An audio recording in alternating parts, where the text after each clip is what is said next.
Mahamat oversaw the collection and administration of taxes, the lifeblood of the many services provided by the community. True to their mercantile roots, the Barnasim, those leading the Mahamat, regulated the management of communal funds with regard to every detail. One important rule was no Mahamat should spend more than the annual revenue of the Kahal and the Imposta. And at the end of each term, on Shabbat Hagadol, the Sabbath before Passover, the Rabbi or treasurer stood before the congregation at the Teva, and in public read the full financial report of the outgoing Mahamat. So today I will talk about Fintas, Promesas, Imposta. Where can you find them? What use are they for history and genealogy of the Sephardic Jews in Amsterdam? And uh, if time allows, I will say a little something about other sources of revenue. A short explanation of these three terms. Fintas is a tax on uh, wealth, and it was obligated. Promesas, as the term suggests, are voluntary contributions, and imposta was a tax on luxury goods, international trade, and the revenues of that tax was meant to help the poor.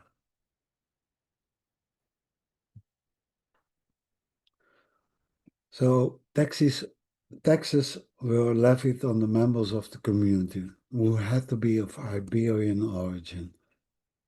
One became a member when reaching the age of an adult, or if your father had died, or if one married.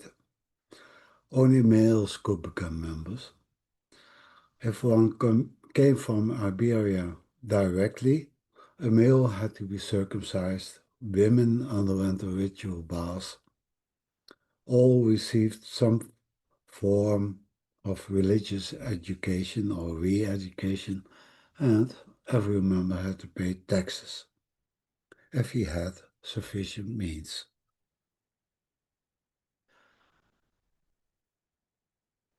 The Finta was a tax levied on wealth. Um, I've never completely understood how that worked, but Tirza Levi Bernveld made a helpful table in her book Poverty and Welfare Among the Portuguese Jews in Early Modern Amsterdam. And this table says that if you earned 100 to 500 guilders per year, you had to pay 2 to 10 guilders towards the synagogue. And you can see the other categories and just about what you had to pay for when you earned so much. 500 guilders was the salary of a skilled workman in Amsterdam in those days, maybe even somewhat less than that.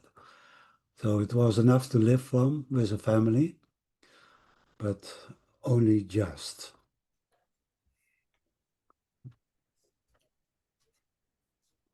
The minimum Finta you had to pay was 2 guilders, although I've seen a few examples where one was taxed for a few stivers. And the maximum was 208 guilders, or actually 200, but someone paid 208 in the course of time. And Tirza Levi Bernveld thinks that this is a cap imposed on this type of tax because the ones paying it also paid uh, imposta, and that could sometimes be a higher burden than the finta. You want to listen to this with the earphones so it doesn't disturb you? Yes.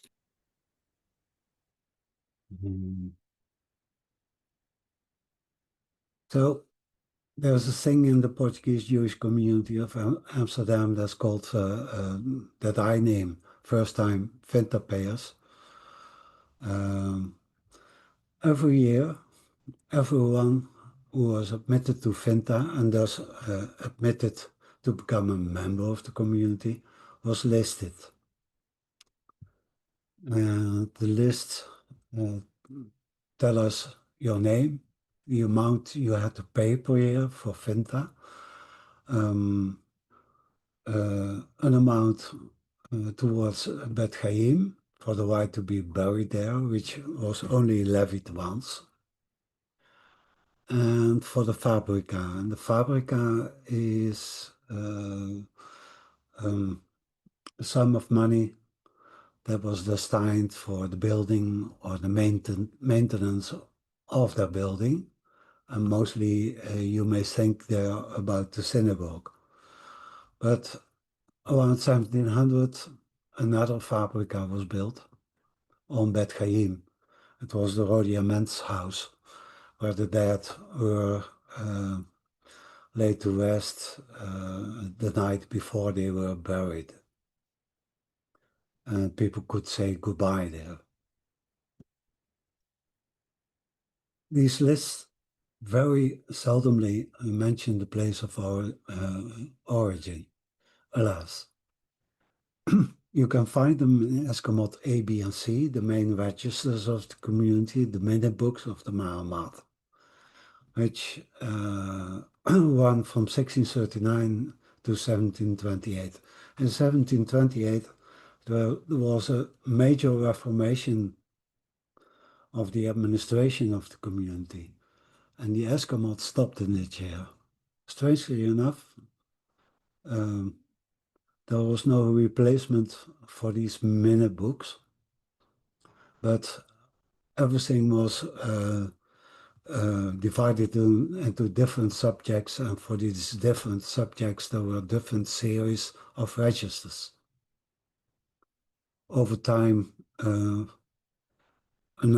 of those series became, in fact, the minute book of the Mahamat, because it was very difficult to register some decisions that were not easily categorized. The decisions about first-time Finta payers is continued in the series of the Portuguese Jewish Community Inventory numbers 164 to 168. And these run to until 1874. We are talking here about an continuous, unique, and uninterrupted source of information from 1639 to 1874.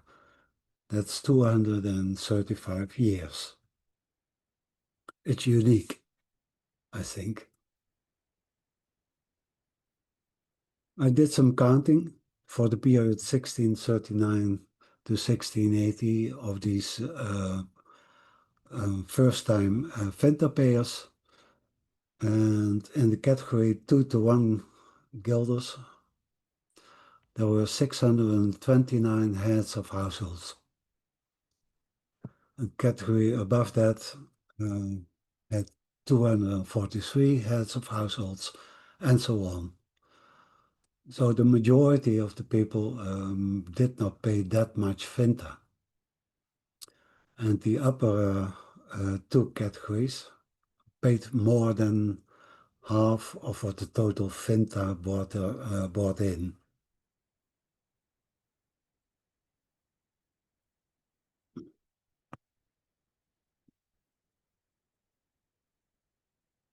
Let's take a closer look at these persons paying a specific amount of Finta. And you can see that there are amounts that stand out from the rest, that is persons who had to pay 4 guilders. There were over 200 of them persons who had to pay 6 guilders per year. There were more than 100 of them. The same goes for 10 guilders. And then you see that it gradually gets less and less, understandably so, because there were less wealthy people than middle income people. But you can also see that the Muhammad had the preference for rounded off numbers, 20, 30, 40, 50, 60. What this tells me is that they uh, did not have an elaborate system of determining how much you had to pay. It was, well, a bit of a gamble. And if they felt that you earned this much, then they charged you with 20 guilders or 30 guilders, but not often for amounts in between.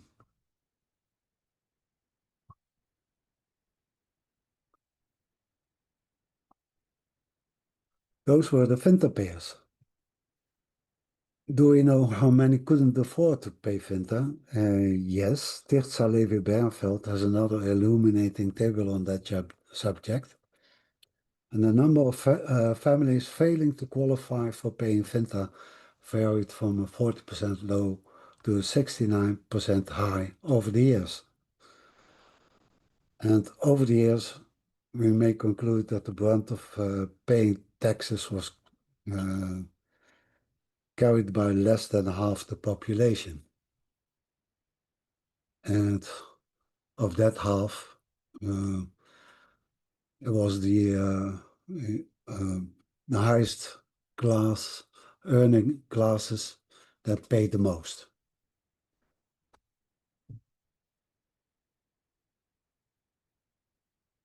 This is what such a list looks like. This is from 1644. Those who paid for the right to be buried on Beth Din paid half what they paid for Finta. And that was for 1 year only. As usual, the complete Mahamat signed the decision. That's below. So you had your name listed, the Finta you had to pay, your contribution to Beth Chaim, and what you had to pay for the Fabrica. And you can see that not many people were asked to do that. There are some familiar names here. And these were all the people that were admitted as a member in 1644. So they either came in from outside, or they married, or they became of major age, or they became an orphan. And there's a lot that you have to find out, but this is your starting point for further research. This is the first time that they are mentioned in the financial records of the community.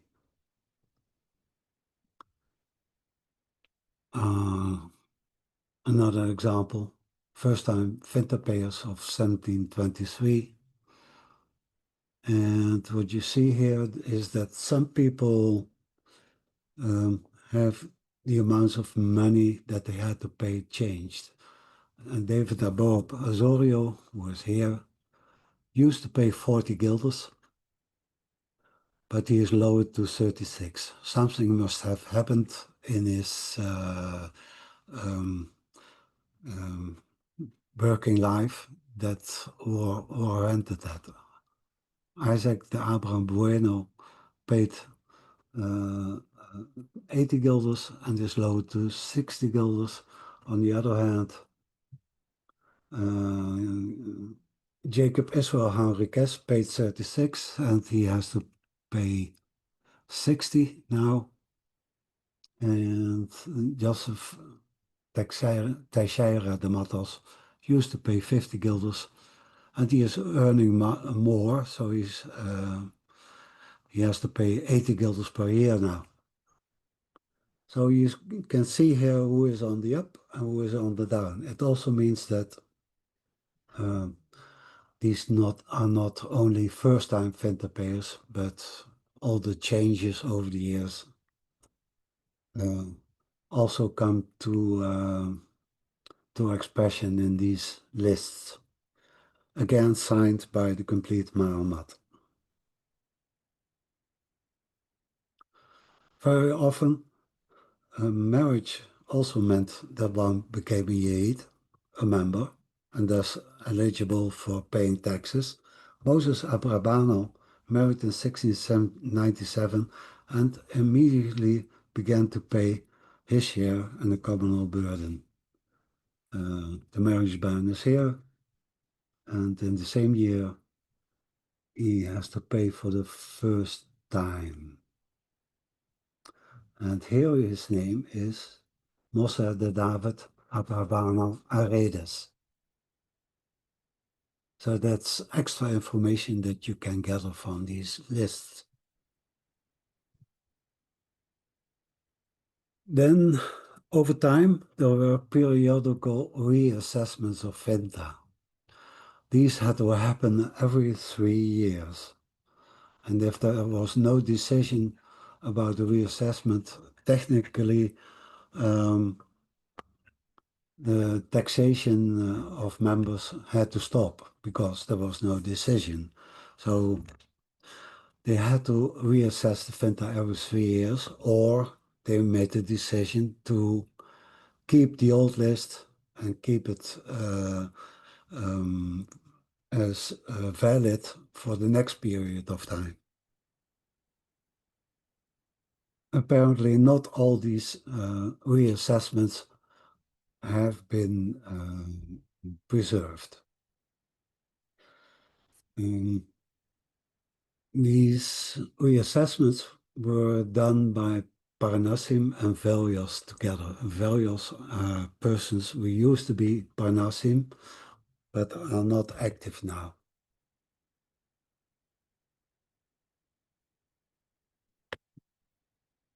Women were included for the first time in 1791. This did not mean that they became members. Bevis Marx also has these 3 lists. They were done by a committee called Vintadores. And these decisions are, like in Amsterdam, registered in the minute books of Bevis Marx. And the sources for these reassessments here are Escamot A, B, and C, the minute books of the congregation for the period up until 1728, and after that in those same registers 164 to 168. And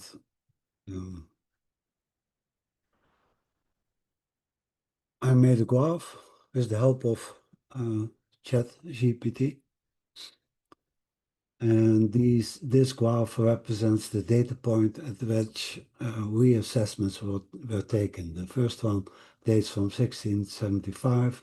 The next one was, like it should be, from 1678. Then there were gaps.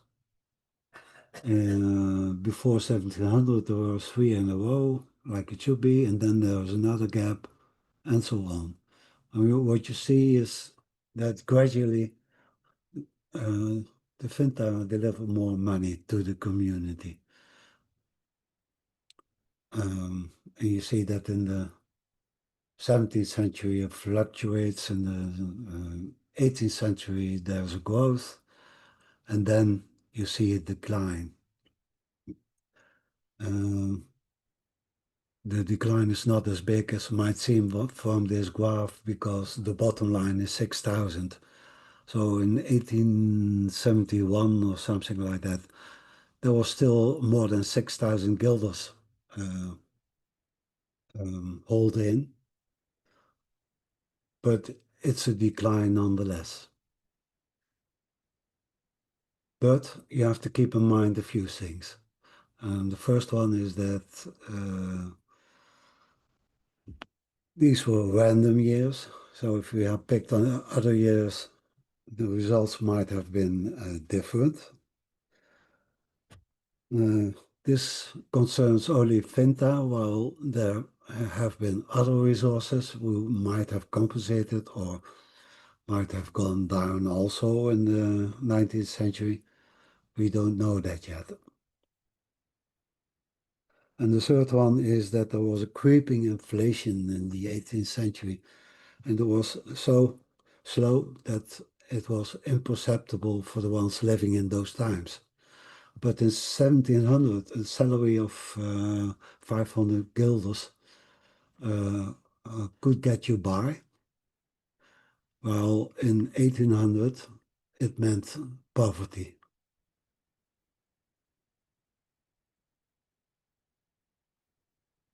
Okay. The end of Vinta came by death or poverty, which is only natural and self-explanatory. Um, if one initiated a marriage ban with an Ashkenazic person and consequently had your name published on the pie of City Hall, then that had consequences, like being thrown out of the community. In the 18th century, I know of a Moses Henriques who in second marriage married an Ashkenazic woman and had it published and was thrown out. Moses Lopez Vaz, ancestor of Michael Vaz, was thrown out for marrying an Ashkenazic Duifje Jacobs. Abraham Benavente and Rafael Jesser Cardozo were late 18th century people who were married for years and years and years, or had a relationship with an Ashkenazi woman, and only then decided to marry, possibly for legal reasons. Because if you did not conclude a marriage with a marriage ban, then what little means you had uh, might be a jeopardy from family, from your debtors. They could uh, ask for that money. If you had married, you had the widow had some legal rights. Or you could be thrown out of the community, like Baruch Spinoza, the well-known philosopher. Here, his name is crossed out in the list of people who are supposed to contribute uh, to a collection for the people of returning from Brazil in 1654. He was mentioned on the list, but later on his name was crossed out. Of course, if you moved elsewhere, you also disappeared from these lists. And that's why it is important that we have these lists, but also the ones from Bevis Marks, from Livorno, from other countries and places. And for them, we can make connections. Someone moves out of Amsterdam, turns up in another place, must be the same person. And in the 19th century, there was the problem of conversion, loss of faith, uh, and that became worse gradually during that century. So we have discussed Finta, and now we get to Promesas. Promesas are voluntary gifts for special funds and on special occasions, and were also regulated by the Muhammad. Distinction was made between a Nedava and a Promesa. Nedavas were for specific funds or purposes, And they could be for collections like the one for Brazil that I already mentioned, for Poland in 1655, for 13 captives. They traveled from Portugal to Livorno, but on the way they were captured by pirates from Algiers and they had to be bailed out. There was a fundraising collection and that brought in 4,667 guilders. There were collections for the poor of our nation, and there was a collection for France, for the refugees from France who fled France after the Edict of Nantes was revoked by the Sun King.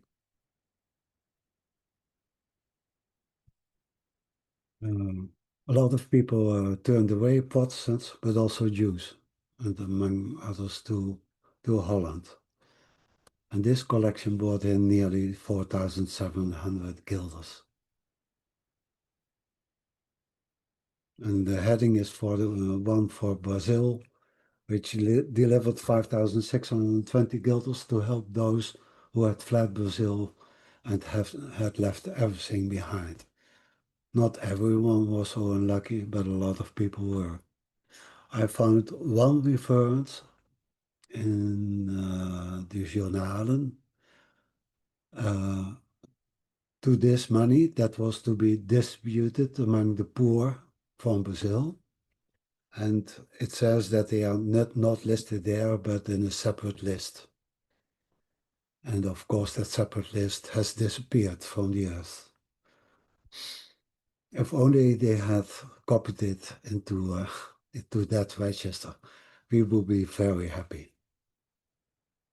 The voluntary gifts were given on occasions like family, festive occasion, circumcision, marriage, the birth of a daughter, becoming Hatan Torah or Hatan Bereshit. And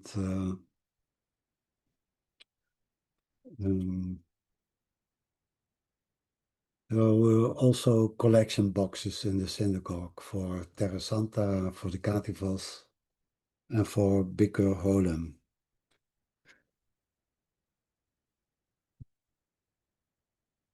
And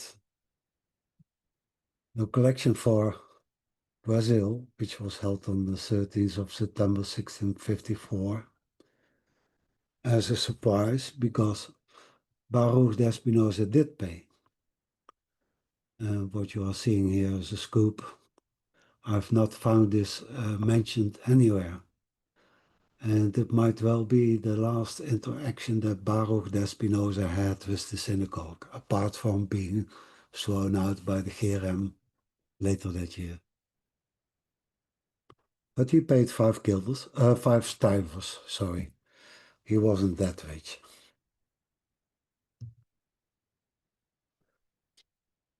And then we come to the Imposta. In the beginning, there were 3 communities in Amsterdam. They differed above all in worship and in charity. But from the beginning, members attended services in each other's congregation. On the level of the Parnassim, they worked together in the question of the ritual slaughtering of meat, which was a problem because Jewish butchers were not allowed to enter the guild and could not slaughter animals on their own. They had to do so in the service of a Christian butcher, and they did. The Parnassim also worked together in obtaining a burial ground, and they established a common school for the community that later became Eschaim. On 4th On the 4th of February 1622, the three communities entered into a much closer collaboration in the form of the board of the Imposta. And this tax was applied to trade, including goods, precious metals, gems, financial transactions, and insurance, mostly of an international nature. There was a board of 6 community leaders, former leaders from the 3 congregations, a sort of values, and they oversaw the gathering of the revenue and the distribution of funds. The major goal was to assist newcomers from Iberia and to encourage them to emigrate to Jewish-friendly lands like Italy, Israel, later Brazil. But poor residents also already in Amsterdam were also targeted for re-emigration, with support kept at 400 guilders per household. Those arriving from France or other regions where Jews could already live were in the beginning excluded from aid. But later on they were admitted as well, because the burden of the poor became so great that such a finesse in making distinctions was put overboard. Beyond welfare, the board assumed authority over ritual slaughter, cemeteries, and community representation, and regulated activities like censorship, gambling, book printing, and divorce. And thereby the Imposta board became a unique blend of religious authority and merchant governance. And it became a precursor of the Mahamat of 1639.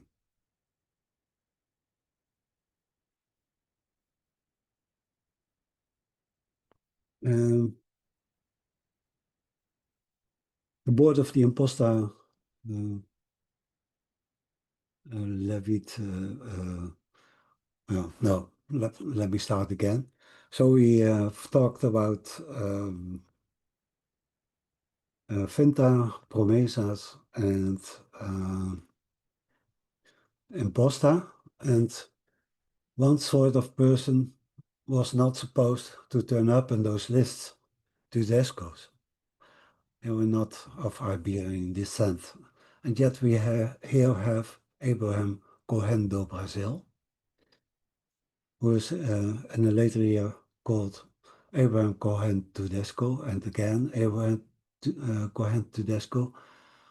And then last time that he paid anything, 1 guilders and 10 stivers, was shortly before his death, and then he is Abraham Cohen do Brazil. His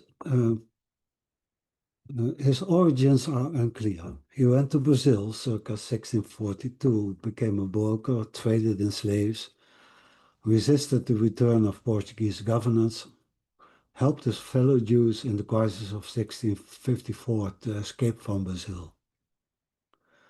His sister was the wife of Isaac Palash, of the famous Palash dynasty. So here begins the connection to the Sephardim. In Recife, he married his niece Rebecca Palash, the daughter of said Isaacs, in 1652, so shortly before Brazil returned to Portuguese hands. He became a member of Etzchaim in 1656, possibly its only Tudesco member ever. And as you saw, he gave promesas to the Portuguese Jewish community, but modest ones. His wife Rebecca gifted 200 guilders to the Portuguese Jewish community after the death of Abraham Cohen, and perhaps this helped him to get buried at Eschhaim. but also his help to his fellow countrymen in 1654 will still have been on the minds of people. He also did some work for Johan Maurits of Nassau-Siegen, governor of Brazil, and Abraham's son, Jacob Cohen, became a bookkeeper in the service of the same Johan Maurits. So he brought some strong connections as well. All this is the exception that proves the rule. So where do we find taxpayers? Before 1639, in the scarce archives of Beth Jacob, Neve Salom, Beth Israel, and in the archives of the board of the Imposta. Not everything has been preserved, but there is enough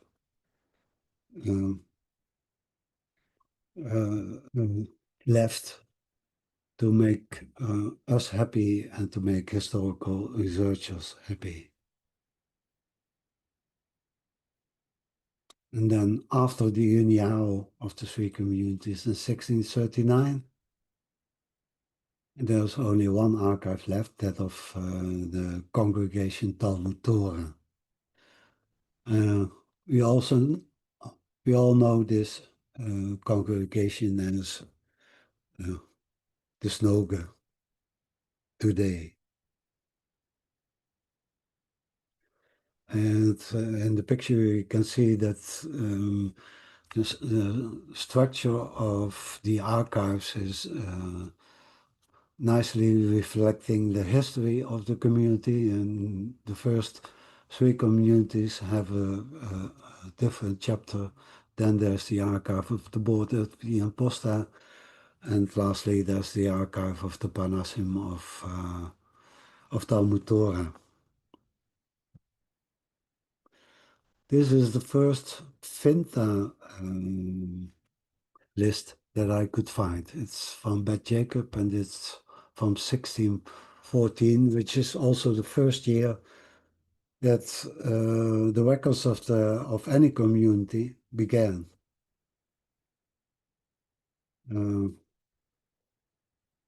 As you can see, it's hard to read, but it can be found in the register number 1 of the community Beth Jacob, and that register has been transcribed and published by Wilhelmina Christina Petersen, former head archivist of the Amsterdam archives.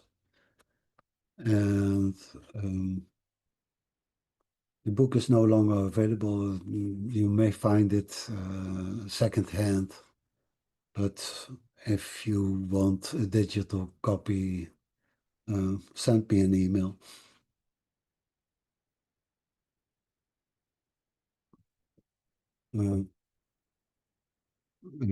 Let's go back to Beth Jacob for a moment.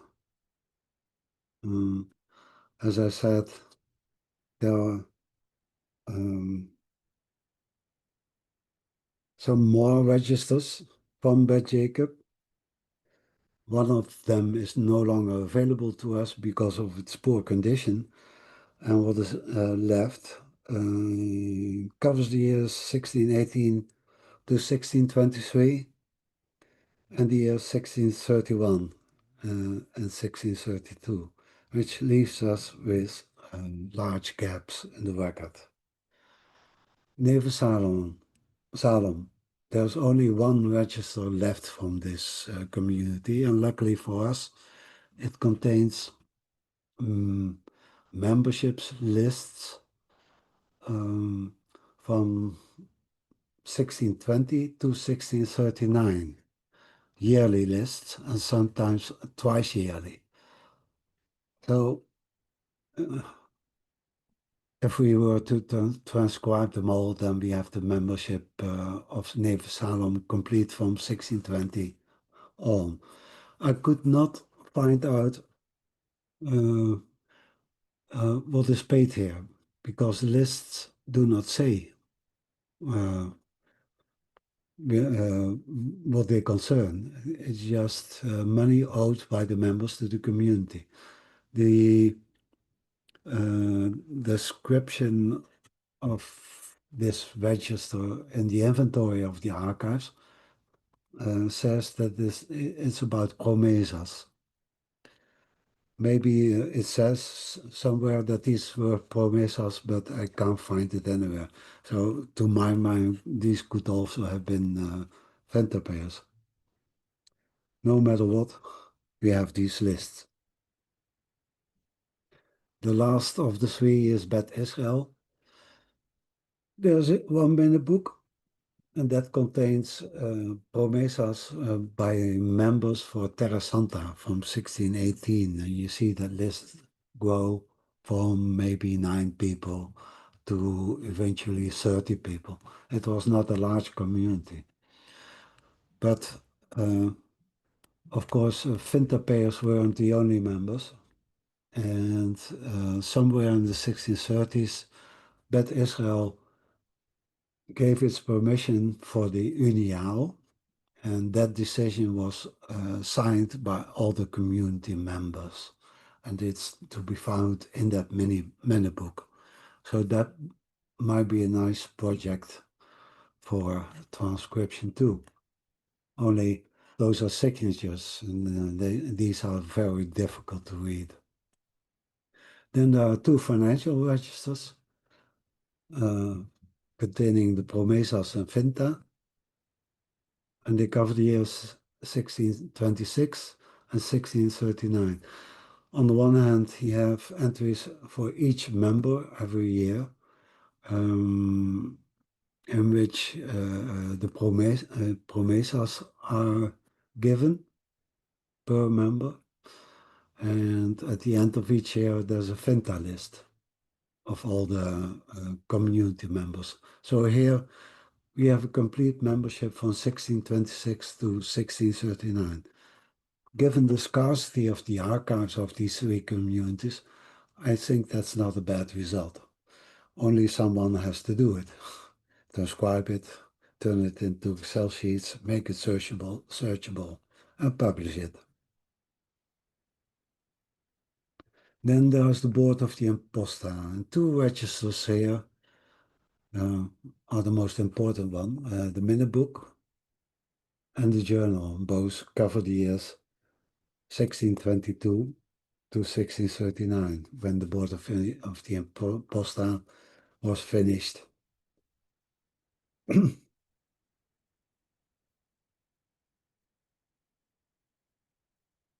On the one hand, these books inform us about the merchants of the Portuguese nation and the amounts of imposta that they paid in the form of long lists in the journal.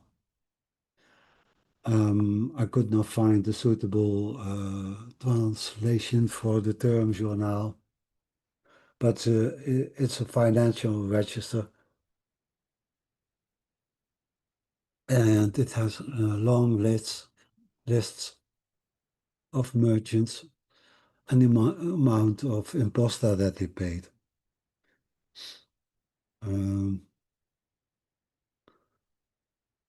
The images from the minute book, and these are the persons who signed the escamot, which you can find on the first pages of this minute book.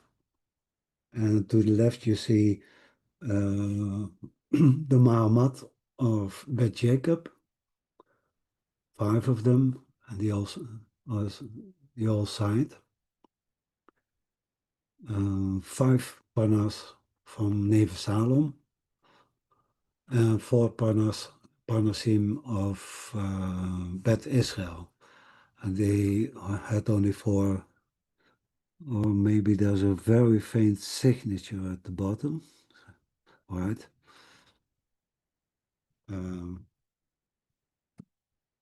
So from the middle books, you can reconstruct the leadership of the 3 different communities by going through this book year by year and look at all the partners who signed the decisions.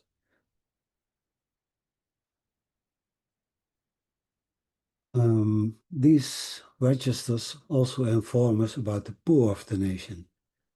The minute book has 3 or 4 lists of the official poor of the nation. And the journal has details about the despachos who were sent to Brazil, to Italy, to Israel, and to other places, also to France, by the way.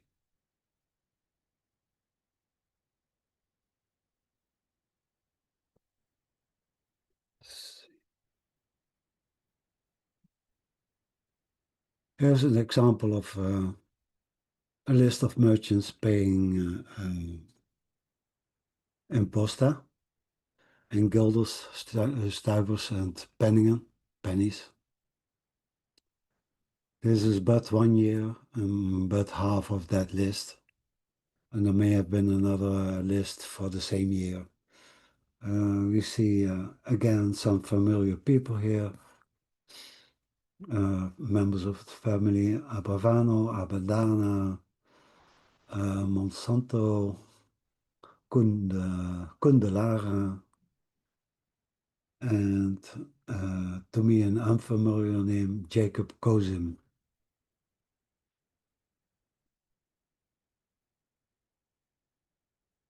Here is the first official list of the poor of the nation. And there were, here you find the names of 24 poor of Beth Jacob to the left, in the middle 20 poor from Neve Salom, and to the right 22 poor of Beth Israel. Total population at the time of the 3 communities is a matter of guesswork. I suppose it was 300. No, 200 heads of households. And 66 poor heads of households is a considerable number of poor, and these are only the official poor. There were also the unofficial poor, whose name we don't know at all. But this list is also hard work because it has names that are difficult to read. There are 6 secretos, people who were poor but did not wish to become known as poor. And some are defined by a relation to others, like Avelia da Congregação, a sogra do Samuel Cohen, de França and casa of someone else, I presume. And then we come to the lists of Finta, Promesa, and Posta payers that you may find in the registers represented with their covers below. The 3 minute books, Escamot A, B, and C. Then 1 cover of a journal to stand in for them all. And this is the cover of the fattest one. It has, well, the digital form of this register has 602 images. That is 1,200 pages chock full of information. Among them, lists of Finta, Promesas, and Imposta payers. And they are to be found in the journalen. I'm sorry. So Portuguese Jewish community inventory numbers 172 and on.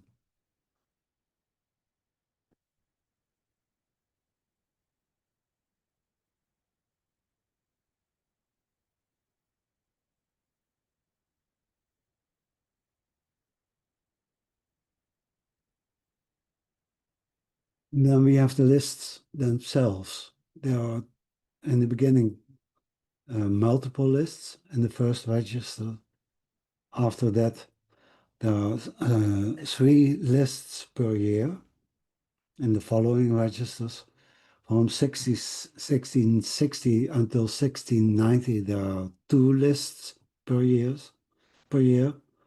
And from 1690, there's only 1 list each year. There's a header which tells us what it is. There's a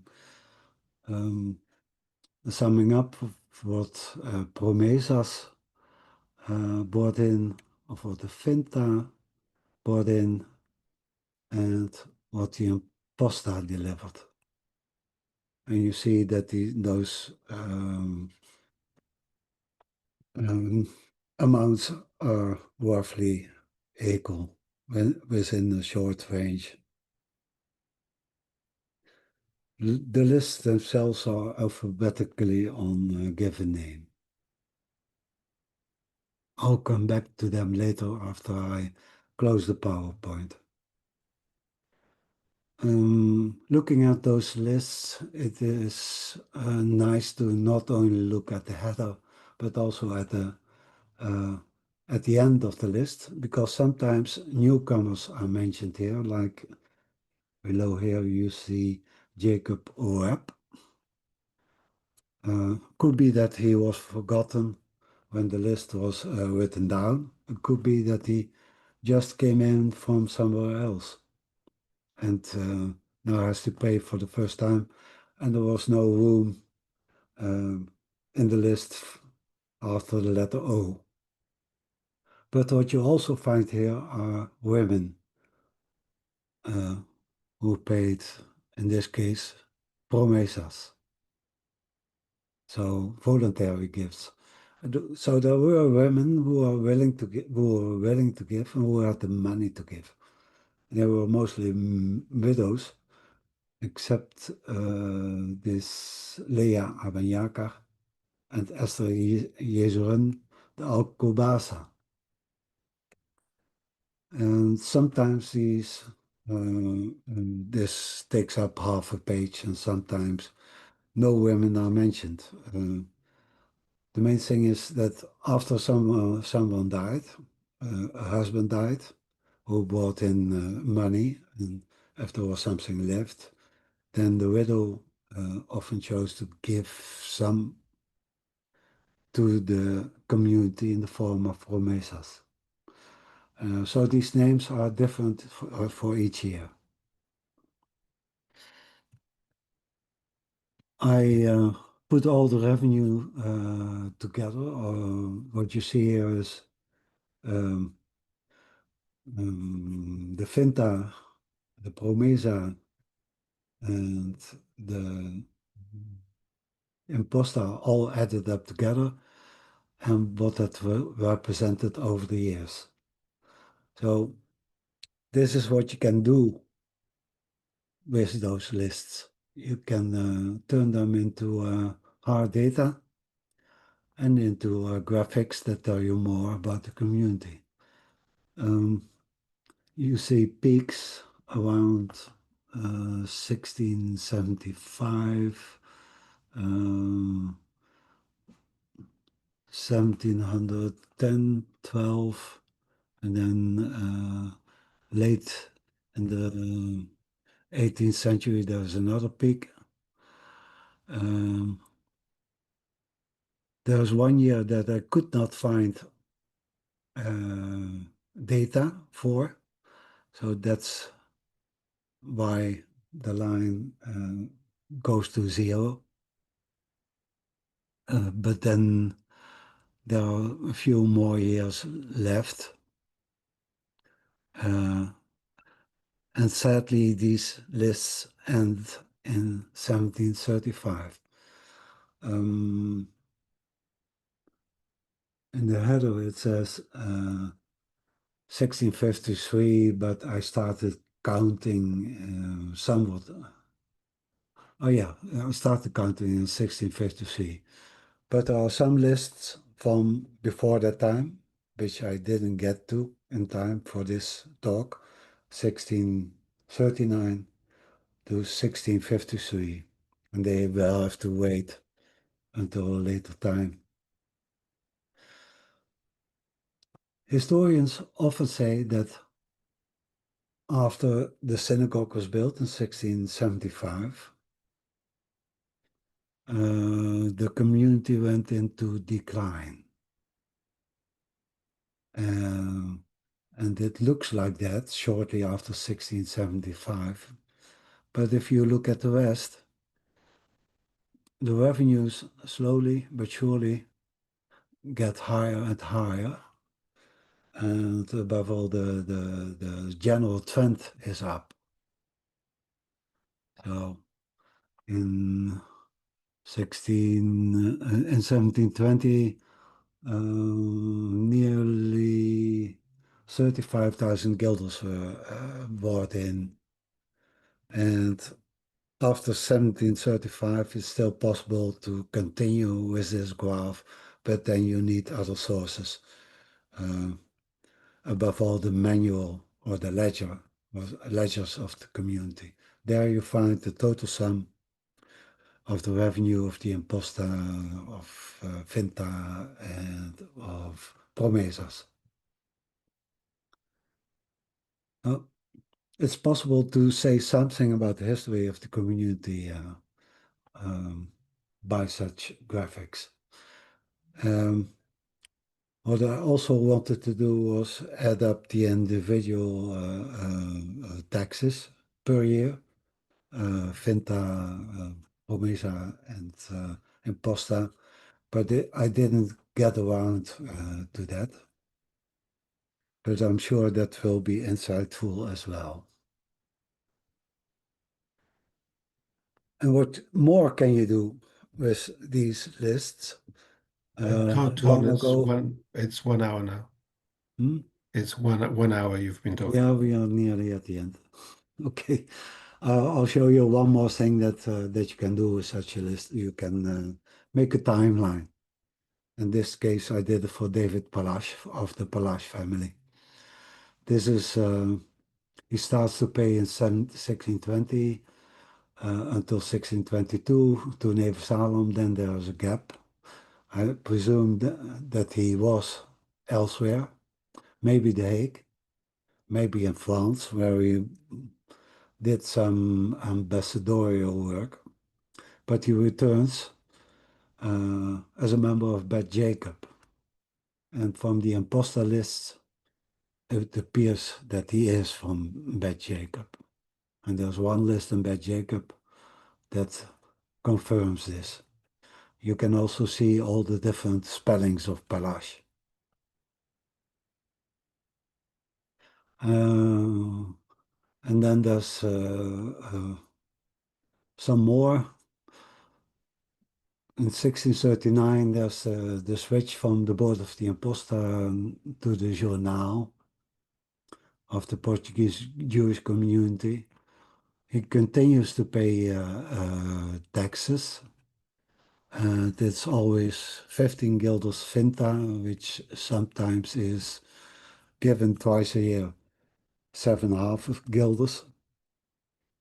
In 1648, David became a member of Abi Yetonim. And in 1650, he disappears from the Fintas, Promesas, and Imposta lists between one Hesvan and one Nissan. And there's no gravestone for him, or at least it hasn't been dug up. But according to the register of Abi Yetonim, he died on 22 of Tisri in the year 5410, which translates to 2 October 1649. So this makes it possible to tell more about a person's life. It puts him in Amsterdam all the time, except for those years, those missing years that he lived elsewhere. It's possible to say when someone died. Someone died using these lists. At the very least, by approximation. Then I found a family, Nunez Carvalho, in the year 1660s, 1670s. They came to Amsterdam, they left Amsterdam, and there was no record of a marriage, there was no record of a burial, there's nothing. So we know that these people lived here. They moved on, or maybe they moved back to Iberia. I was able to prove that David Senior Coronel and David Senior Henriques, who in the past have been confused, were actually two different people. My reasoning was, if you show up in the same year and the same list, you have different names, you belong to a different community, then you must be a different person. And that's it. Okay. I'll stop sharing. Great. Thank you very much. That was absolutely fascinating. And when you were finishing, I was just remembering, it never crossed my mind before that I was still paying my Finta while I was living in Brazil. So maybe I was just particularly naive, but it doesn't perhaps necessarily mean if you're out of town, they let you off. My first question is about these income taxes. Income tax in Britain was introduced during the Napoleonic Wars, which is obviously sort of a long time later as a temporary measure. Obviously, it's still with us. In the Netherlands or in Holland or Amsterdam, was there any kind of income tax? And if not, do you know if Christian congregations were essentially taxing their congregation members in the same way? That's to say, is there something unique to this community or something more general? There was no income tax that I know of. In Holland, it was complicated because you had the 7 provinces, Yeah.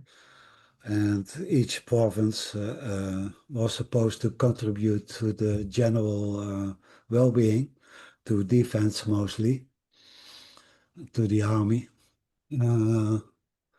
So there were deliberations at the highest level. Then people were sent back to the provinces. They came back with objections or with permission. And then after a long process that could take half a year, it was established which province had to pay what. And then each province levied taxes on its citizens. But it only did so in years that money was asked by the States General. So there are a few moments in time that people paid taxes, but they were related to war, to special circumstances, etc., etc. Can you? And churches did the same as the Portuguese Jews. They were also responsible for their own poor. Were there any particular advantages of being a Finta payer? One of my friends in London, and I'm not sure if it was true, was saying that if you paid your Finta, you sat in the good seats at the front rather than the seats at the back. But I don't know if that's true or not. Uh, well, I don't know how it is today, but in early modern times, you had to pay for your seating places also. That Yeah, was another source of income. And there are yeah. registers in which the right to a certain seating is registered. Yeah, that continues. Yeah. And there's even um, a plan of the synagogue that shows all the seats, but there's no correlation between the register that records your name and the seats in the plan, alas. Okay. And I don't know what the, well, if you wanted to belong to the community, you simply had to pay up. And um, Daniel Swaczynski says that there appears to have not been much opposition to paying taxes, and people paid. And what he got in return was, of course, the right to be buried, the right to marry there, to participate in the services, etc., etc. And if you became poor, then you had the right to be supported. okay.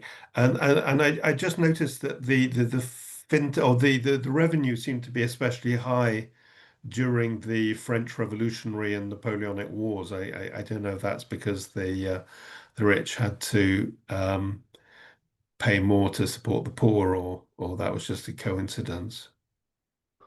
Uh, Napoleonic Wars, I didn't get to that. It stops in 1734. Okay, sorry, there was one which was going on to the. No, oh yes, that was the one from Tirza Levi Bernfeld. Okay, Yes. Um, well, they needed more money, I suppose. yeah, yeah, Um, they were more poor, I think. yeah. So, and maybe the general trend was such that revenues got higher and higher during the 18th century. Which brings us on to a question that Bruce is asking in the chat. That obviously the revenues are rising, but what about the inflation rate? Is revenue going up higher than inflation? I think so because inflation was around now maybe 1% per year, Okay, yeah. and it was caused by the Spanish, and in particular the Spanish silver fleet. Each year, the silver fleet brought millions and millions and millions uh, worth of gold into Spain and from Mm. there into Europe. And so people were noticing at the time. And I think the revenue went up steeper than the inflation. Thank you. I mean, that being But said, but it salaries stayed the same. yeah. The salary for uh, I don't know any examples from Amsterdam, but David Pardo could live very well from £50 a year in London in 1700. Yeah. He could even save some money, but his successor in what is it, 1800, which was Cohenda Azevedo, had to move from Marks to Jamaica because he could not support his family on the same salary as David Pardo had. Okay, well, it's still it's a novelty to see a Western Sephardic community living within its means. I think that hasn't happened in quite a while. But Well, um, there was a rule, but there were all sorts of things going on. There was continuous need for money, and yeah, they had I think other ways of getting it. And Dotar was an institution that had lots of money. yeah. And from time to time, they loaned the money to the community, especially for Etzchaim. Thank you. But Bernard, you have a question. Yeah, well, first of all, thank you, Ton. I mean, your presentations make membership worth it, whatever else happens. So, a brilliant presentation, and I look forward to more. Um, I have two questions. The first, it follows on and is a corollary to David's question. And the second one is a historical one that I'll come back to. So, for the first one, was there the equivalent at that time of municipally provided services, and was there anything equivalent to municipal taxation? And if there was, were individuals in the Sephardic communities subject to that, or were they exempt because the communities were self-organizing? There were municipal taxes, but they were not on wells. They were on things like tobacco or wine or uh, lots of other stuff. And hence you see that some notaries specialized in representing Jews uh, to the municipal uh, government. For instance, someone would go to a notary, declare that he and his family had not consumed wine that year. And then this declaration was taken to the municipality. And then you didn't have to pay the tax on wine. Thank you. So Um, not uh, exempt. They had to pay the same as everyone else did. and did the community have to pay anything towards the municipal taxes? For example, would they have to pay for wine? Or were they exempt, or was it simply not a transaction that came into anybody's line of vision? Uh, I am afraid that I haven't paid any attention to that, but Okay. look for it. It must be in the gastos gerais of the community if they pay taxes. Okay, thanks. And the other question is, there is this, although it changes in form over time, but it's a finely tuned community fundraising and distribution and expenditure system. And I wondered to what extent it was a successor to whatever the community organization had been in Iberia. Is it the same structure, or was it something that was dreamt up in the Netherlands, or did it come in from Turkey and Italy? I wondered whether you have any sort of information on the communities that preceded Amsterdam and their financial organization and how that fed into this. Alas, I don't. Okay. But you can see in lots of other subjects that there were influences from Spain, Portugal, and Italy. And the influences from Italy could have been brought there from Spain and Portugal. Thanks. Thank you, Ali. Yeah, hi. Thanks, Tom. That was, as David said, fascinating. I'm particularly interested in all that for reasons you'll probably know. I'll have to go back and listen to it again, probably twice, to get all the tips I need. But just going back to something that Bernard was asking, I know in London, I don't know about Amsterdam, but in London in the 18th century, the synagogue paid sewage and water river tax, for example. So that was something that the community as a whole paid, and of course, I suppose members did because through indirectly through the Finta and Imposta and so forth. But I don't know if individuals paid those rates. I think it was businesses as with the synagogue. And the other thing, of course, is that individual members also had to pay, the wealthier ones also had to pay the poor rate to the parishes. So they were being double taxed Mm. by both their own congregation and by effectively the Christian parishes if they had a rateable value on their dwelling. They didn't have to own it; they just had to pay rent.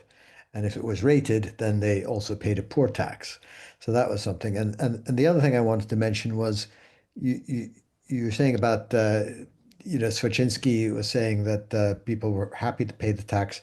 I did notice that in mid 18th century, Isaac Pinto, in his treatise on the poor of Amsterdam and what to do about them, does mention the intolerable burden on Yehidim of the various taxes, and he's particularly scathing about the tax on meat, which seems to have been, a big issue at the time. But that might have been mid 18th century when, the general economy in the Netherlands was deteriorating and possibly also in the congregation. So Mm.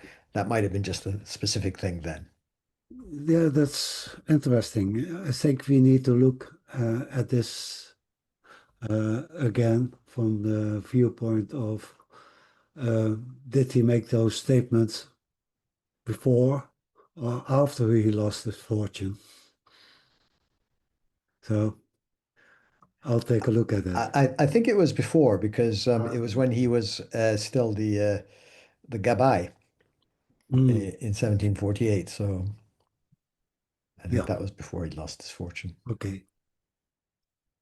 Uh, well, then I take my words back. But there was no refusal to pay taxes. Maybe I should put it that way. Except for a short time when the imposta was felt to be too high. That's also from Shinsky. And there was tax evasion. And then very sensibly they lowered the imposta from 1 promille to even less. Thank you. In the chat, Pete asks if you can remind us how many stovers and pennies were in a guilder. Yes, it's the same system as in England. It's 20 stivers to the guilder Okay. and 12 pennies to the stiver. Okay. Thank you. But a guilder was only 1/10 of a pound. Thank you. Do we have any more questions? I'll just look through the comments. I think we've done all the comments. Well, thank you. If we have no more questions, because we're already at 20 past, shall we call a halt? In which case, it just falls to me to thank Tom very much. I think I found that one of the more interesting talks we've had. It just sort of opens up a whole new sort of avenue and data especially, and hopefully in the next few years we can really sort of crunch our way through that. So many thanks for that talk. We will be back in 2 weeks with João Ventura, who runs the tombo.pt website. That's the site where he is collecting and collating Portuguese parish records, which is not something we've looked at before, and hopefully we can then sort of connect those up with Inquisition records and the other records we have in the Western communities. So many thanks to everybody for attending tonight and for your support. Especially many thanks to Tom for a very useful and I think important presentation. And we look forward to seeing everyone in 2 weeks. So thank you and goodbye. Thank you. See you.